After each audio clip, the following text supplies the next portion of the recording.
This is an interview with my mother, Elizabeth Smith Magovern, at her home in Albany on June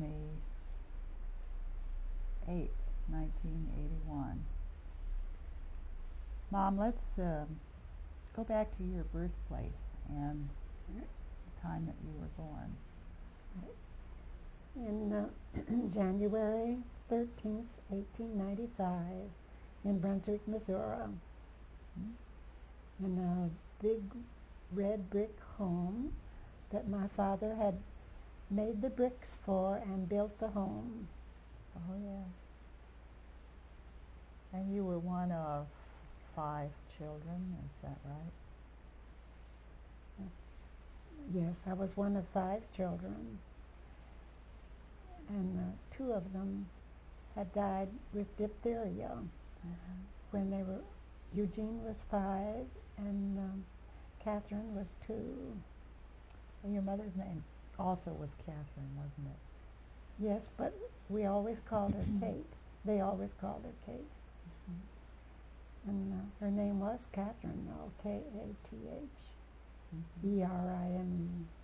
She died when she was only 25 of typhoid fever, didn't she? Right. And afterward I had typhoid fever too, but not at that time. You were, what, about 3 when she died? 2.5, I think. And then your father married again, Minnie. Minnie Shelton. Oh, yes. And they had 2 children. Wallace And Josephine. Tell me what it was like growing up in Brunswick when you were little. You lived in a big house, small house? We lived in a very large house. So large that I have a picture of it I'll show you. There was an upstairs balcony on the front, like on the bottom part of the porch as you step up onto the porch. And on this upstairs we had several bedrooms because my mother's couple of sisters lived with us most of the time. There were 2 stories? Yes. To the house. It was a very large home.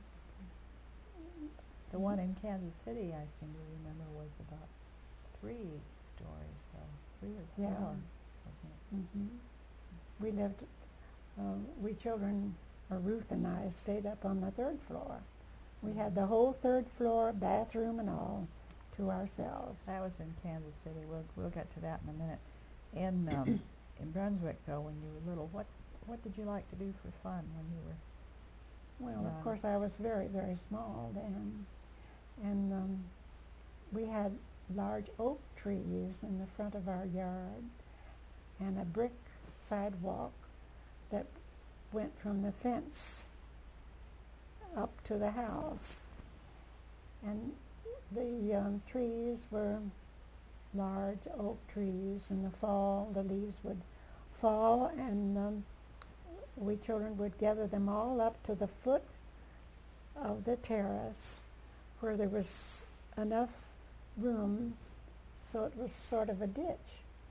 And we'd go and jump into the leaves and bury each other up and have just worlds of fun.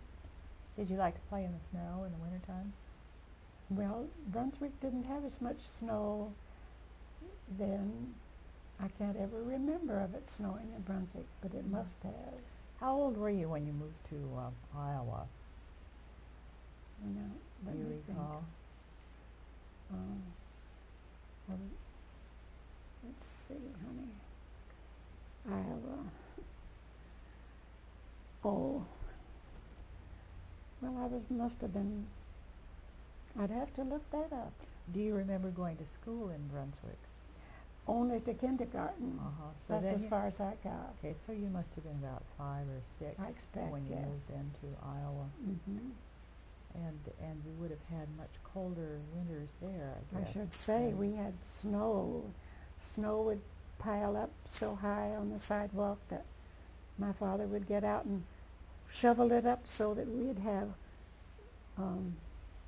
a great bank on each side that we'd get up and walk on. It would freeze. Mm-hmm. And then we'd jump off into the snow from that high wall of snow. Or How ice. did you get to school when it was snowing, or did you just stay home? No, we had a colored man that drove the surrey Oh. or the sled, and he took Ruth and I to school. Mm-hmm. You also had a black mammy who Mm-hmm. Aunt Jane, took care of you when you were little. she was just, well, my father, you see, they had slaves, and Uncle Henry and Aunt Jane were people that had been slaves, Oh, I see. and my father, Your didn't- grandfather had slaves. Yes. Is that right? and my father did not believe in slavery because he was from Illinois, Mm-hmm. and he promptly freed them. I see. Was this his father who had the slaves, or was it his father-in-law? It was his father-in-law. I see. It was my mother's And- father. And her name was Spencer, wasn't it? Yes. Mhm. Why do you happen to know why the family did move from Missouri to Iowa? Yes, my father bought a store, Oh, and he sold out his tile factory, and he got this opportunity at Garden Grove, Iowa, to buy this large store. On one side, it was groceries. On the other side, it was dry goods, what we call a general store. general dry grocery and dry goods. Mm-hmm. And Papa took care of the grocery side, and Mama took care of the other side. I So, see. Did you get to help in the store? no, I was too small. Mm-hmm. No. One time I jumped up on one of the counters that hadn't been nailed down securely, Uh-huh. and this big heavy counter started tipping over on me, and I jumped, and the counter landed on my leg. Ouch. You know, I still have that dent in my leg. After all these years. Uh-huh. Yes, you can feel it. Mm. Still a dent back there. It dented the bone, I guess, or something. How did people pay for their goods? Was it strictly cash and No. carry, or did you have charge accounts? Or Yes, they had charge accounts, and the farmers would bring in their produce Oh. and take out staple things, sugar and flour and things of that nature in payment for the fresh things. Was any of the food kept in barrels or Oh, large barrels of canisters? apples, the most wonderful apples you ever ate. Roman, what were they called? Roman beauties Mm-hmm. and Jonathan's. How about Wine things like sets? sugar and flour? How about that? How about things like sugar and flour? Did they come in small packages the way they do today, or? No. Whenever people wanted any, my father would dip them out with sort of a scoop Mm-hmm. and weigh out as much as they wanted in paper sacks. No, they didn't have things like that in like they come in today's market. Did they have penny candy and the glass? Yes, stick candy in glass jars. Oh, yeah. And then anyone that wanted any, they were a penny a stick. How old were you when you moved to Kansas City? Now, do you remember that? You went to high Let me school. see. or did you? Well, let me see. Papa moved. I was trying to think. He sold the store to go into the real estate business? Yes. Was that it? And they had he had an office in downtown Kansas City. And you were in, did you go to high school in Kansas City? Oh, yes. I went to, I had graduated from the 7th or 6th grade, something like that.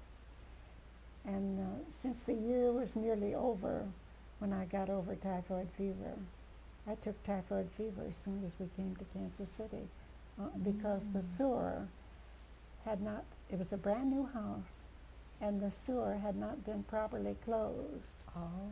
My father got it first, then James got it, and then I got it. My goodness. But they got over theirs fairly quickly. But I was in bed for 10 weeks. Oh. Was bad. Because that could never happen today because of the rules and regulations. Sure. Sanitary districts. So as soon as my father discovered about the sewer, see, it was a brand new house, and it hadn't been all completely finished, I guess. This was the 3-story house that we were talking about earlier, and I remember visiting that house when I was young, and there was I think what everybody called a music room that had big piano, grand piano or baby grand piano, and a harp. Josephine played the harp, and you played and the I piano. played the piano. And we had a little orchestra of our own. And was there an elevator, or No. do I just imagine that? No. We A had dumbwaiter? Was there? No, not in that house. There wasn't. Right around the corner from the music room, the stairway went up to a landing where the telephone was, and then the stairs turned and went on up to the next floor. I remember a pantry, I think, which people don't have anymore today, but was kind of a nice thing to have. And a swinging door that went from the pantry to the dining room. And the pantry was right off of the kitchen. Then the little summer kitchen was another door that led out to the back steps down into the yard.